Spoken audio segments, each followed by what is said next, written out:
Magandang balita para sa mga kababayan nating sundalo. Dodoblihin na ng Kamara ang natatanggap ninyong daily subsistence allowance. Yan inanunsyo ni House Speaker Martin Romualdez sa Talk to Troops activity. Kanina lang yan sa Subic, Zambales. Yan ang ulat ni Mela Lesmoras. Bilang pagkilala sa hindi matatawarang paglilingkod at sakripisyo ng mga sundalo para sa bansa, may hatid na regalo ang Kamara para sa kanila. Sa Talk to Troops activity ni House Speaker Martin Romualdez sa Subic, Zambales, kasama ang mga opisyal at kawani ng AFP, inanunsyo ni Romualdez na sa ilalim ng 2025 national budget, madadagdagan na ang daily subsistence allowance ng mga tropa ng pamahalaan. Mula sa 150 pesos, magiging 350 pesos na ito kada araw na karaniwang ginagamit pangkain ng mga sundalo.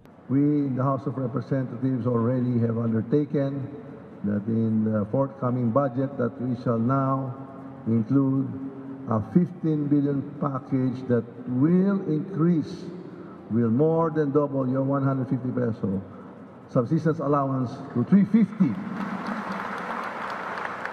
I repeat, we are more than doubling your subsistence allowance, and that is in due recognition for the overdue increase that we think you have deserved for a long time.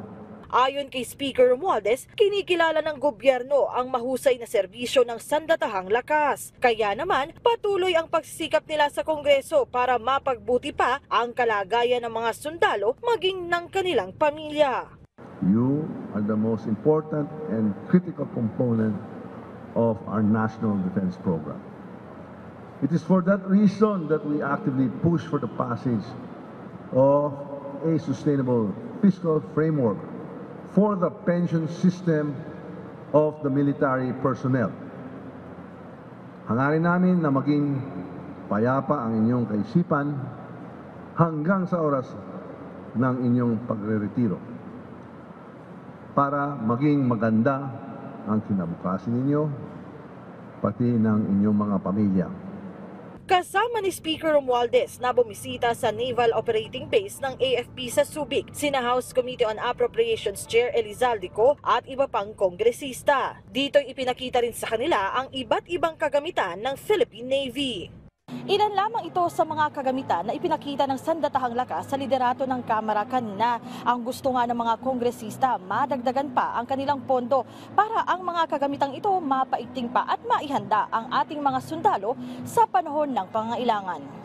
Sa Setyembre, sasalang ang Department of National Defense sa budget hearing ng Kamara para sa fiscal year 2025. Dito'y inaasahang matatalakay ang mga ihahatid pang tulong ng Kongreso sa kagawaran at attached agencies nito tulad ng AFP. Mela Lesmoras para sa Pambansang TV sa Bagong Pilipinas.